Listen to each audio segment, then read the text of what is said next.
বাংলার রাজনীতিতে আবারও বিস্ফোরক। এবার সরাসরি নাম ধরে হুঁশিয়ারি, সম্পত্তির তালিকা প্রকাশ, হাজতবাস করানোর ঘটনা এবং দুর্নীতির বিরুদ্ধে যুদ্ধের ডাক। আর সেই ভাষণের কেন্দ্রবিন্দুতে রাজ্যের অন্যতম প্রভাবশালী রাজনৈতিক মুখ অভিষেক ব্যানার্জি। রাজনৈতিক মঞ্চ থেকে তার সম্পত্তির হিসাব তুলে ধরে জেলে পাঠানোর হুঁশিয়ারি দিয়েছেন শুভেন্দু অধিকারী। আর সেই মুহূর্ত থেকেই রাজ্য রাজনীতি যেন একটা নতুন সংঘর্ষের মুখে দাঁড়িয়ে রয়েছে। কাউন্ট স্ট্রিটের সভা থেকে মুখ্যমন্ত্রী শুভেন্দু অধিকারীর বক্তব্য শুধু রাজনৈতিক একটা আক্রমণ ছিল না, ছিল স্পষ্ট ক্ষমতার বার্তাও।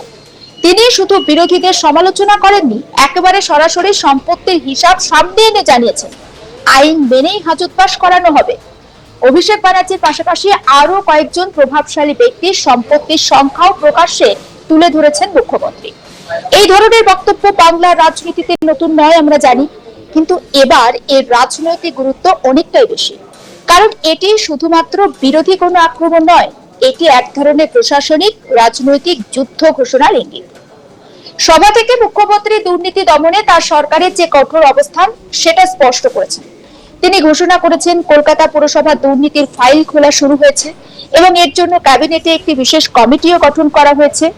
মুখ্যমন্ত্রী একেবারে সরাসরি 4 জন ব্যক্তির সম্পত্তির বিবরণ প্রকাশ করেছেন এবং তিনি বলেন বেলেঘাটা রাজু নস্করের 18টি প্রপার্টি রয়েছে, কসবার সোনা পাপ্পুর 24টি প্রপার্টি রয়েছে, জাভেদ খানের ছেলে ফয়াজের নামে 90টি প্রপার্টি রয়েছে।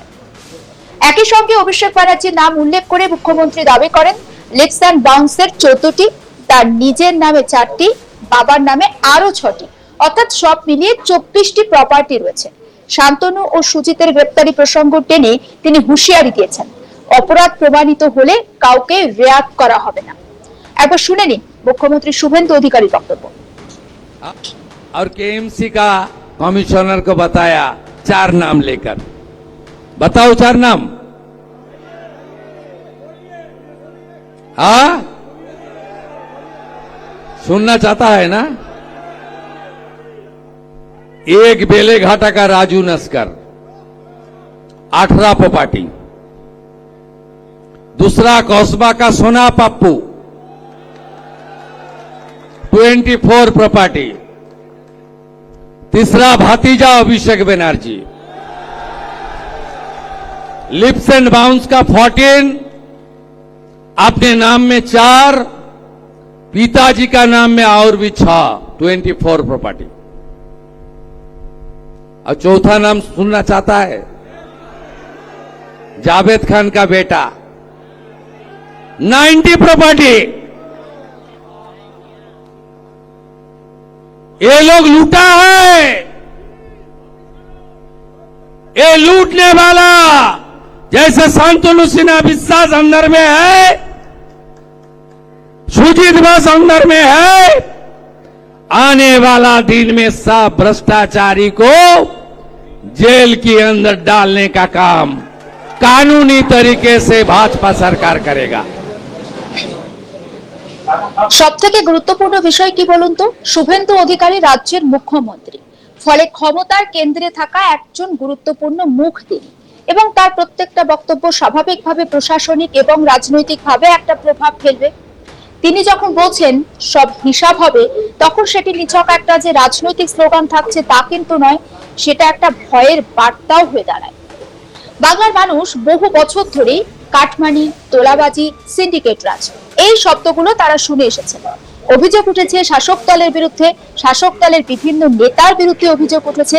কখনো নিয়োগ দুর্নীতি আমরা দেখেছি, কখনো কয়লা পাচার, কখনো আবার গরু পাচার, কখনো বা পুরো নিয়োগ দুর্নীতি। এই একাধিক দুর্নীতি কিন্তু রাজ্য ইতিমধ্যেই দেখে ফেলেছে। সমগ্র বিষয়টা নিয়ে আমার কলিগ সুজয় ঘোষ তার রিপোর্টে কি রেখেছেন দেখাবো। মুখ্যমন্ত্রী শুভেন্দু অধিকারী তিনি ক্যামাক স্ট্রিটে একটি জনসভা করলেন। মূলত বিধানসভা নির্বাচনে 2026 বিধানসভা নির্বাচনে জয়লাভের পর তিনি এটা একটা ধন্যবাদ জ্ঞাপন করলেন। কিন্তু এই সভা থেকে শুভেন্দু অধিকারী একেবারে কড়া বার্তা, হাজতবাস করাবো, কাদের বিরুদ্ধে হুঁশিয়ারি দিলেন মুখ্যমন্ত্রী শুভেন্দু অধিকারী। এবং তার এই মন্তব্যের পর রাজনৈতিক মহলে একেবারে আলোড়ন তৈরি হয়েছে। কোট আন কোট তিনি বললেন যে হাজতবাস করাবো। ইতিমধ্যেই আমরা যেটা জানতে পাচ্ছি যে তদন্তের যে স্ক্যানার, সেই স্ক্যানারে 4 জন তৃণমূল কংগ্রেসের হেভিওয়েট নেতা বলা যেতে পারে। ইতিমধ্যে আমরা জানতে পাচ্ছি যে ক্যামাক স্ট্রিটের যে সভা, সেই সভা থেকে মুখ্যমন্ত্রী শুভেন্দু অধিকারী একেবারে স্পষ্ট করে দিলেন যে 4 জন ব্যক্তির নাম তিনি সামনে আনলেন। একটা হচ্ছে বেলেঘাটার রাজু নস্কর, তার 18টি প্রপার্টি, কসবার সোনাপাপ্পু, যার 24টি প্রপার্টি, এবং জাভেদ খানের ছেলে, আমরা জানি যে জাভেদ খান হেভিওয়েট এক রাজ্যের প্রাক্তন ক্যাবিনেট মন্ত্রী, তার ছেলে ফয়াজের খানের নামে প্রায় 90টি প্রপার্টি রয়েছে এবং সবগুলোই কলকাতা পৌর নিগমের অধীনে। এবং ইতিমধ্যেই এই নামগুলো শুভেন্দু অধিকারী প্রকাশ্যে এই নাম সামনে নিয়ে এসছে। তিনি বলেছেন যে এত প্রপার্টি কিভাবে হলো, এবং তা সেই বিষয়ে পুরসভার কাছ থেকে তিনি ইতিমধ্যেই সেই তথ্য তিনি চেয়েছেন।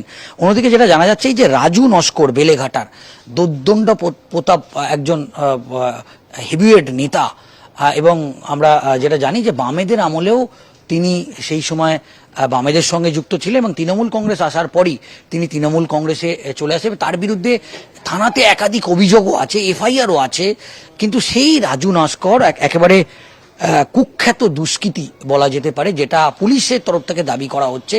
কিন্তু এতদিন তাকে কেন বাইরে রাখা হলো? এবং আমরা জানি যে মানিকতলার তৃণমূল কংগ্রেসের হয়ে যিনি লড়েছিলেন শ্রেয়া পাণ্ডে, তার একেবারে ছায়াসঙ্গী হিসেবে তাকে দেখা গিয়েছিল।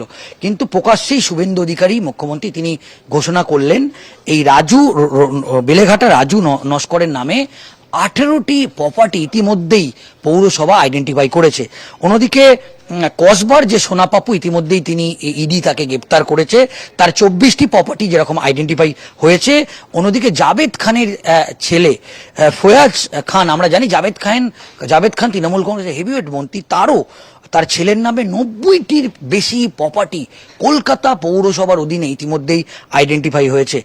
যেটা জানা যাচ্ছে যে এই প্রত্যেকের বিরুদ্ধেই কড়া ব্যবস্থা নেওয়ার হুঁশিয়ারি দিয়েছেন মুখ্যমন্ত্রী শুভেন্দু অধিকারী। অন্যদিকে যেটা জানা যাচ্ছে যে অভিষেক বন্দ্যোপাধ্যায়ের লিপস অ্যান্ড বাউন্স যে কোম্পানি, তার নামেও প্রায় 14টি প্রপার্টি, তার নিজের নামে 4টি, বাবার নামে 6টি, মিলিয়ে প্রায় 24টি প্রপার্টি আইডেন্টিফাই হয়েছে। এবং আমরা জানি যে সুজিত বসুর নামেও বেশ কিছু প্রপার্টি, যেটা বিধাননগর এলাকায় হয়েছে, ব্যবস্থা ইতিমধ্যে আইডেন্টিফাই হয়েছে। এবং সব কজনের বিরুদ্ধেই কড়া হুঁশিয়ারি দিয়েছেন, তাদেরকে খুব শীঘ্রই হাজতবাস করতে হবে, এরকমও মন্তব্য করেছেন মুখ্যমন্ত্রী শুভেন্দু অধিকারী। এবং তার মন্তব্যের পর রাজনৈতিক মহলে আলোড়ন তৈরি হয়েছে। মনে করা হচ্ছে এই 4-5 জন ব্যক্তিকে খুব শীঘ্রই তাদের যে প্রপার্টিগুলোর তার বৈধ কাগজপত্র নিয়ে তাদেরকে পুরসভায় হাজিরা দেওয়ার নির্দেশ খুব শীঘ্রই হতে পারে। এবং ইতিমধ্যে অভিষেক বন্দ্যোপাধ্যায়কে যেরকমভাবে নোটিশ পাঠানো হচ্ছে, অন্যান্য ব্যক্তিদের খুব শীঘ্রই ডাকা হবে বলে জানা যাচ্ছে। সমস্ত আপডেট পৌঁছে দেবো আপনাদের কাছে। নজর রাখুন আজ তাক বাংলায়, সাবস্ক্রাইব করতে ভুলবেন না।